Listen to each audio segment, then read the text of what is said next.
Realita biaya sedan premium.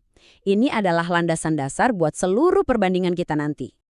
Poin krusialnya itu ada di bahan bakar. Jadi gini, mesin-mesin Jepang standar tuh dirancang buat tetap optimal pakai bensin RON 92, di kisaran 13.500-an lah per liter.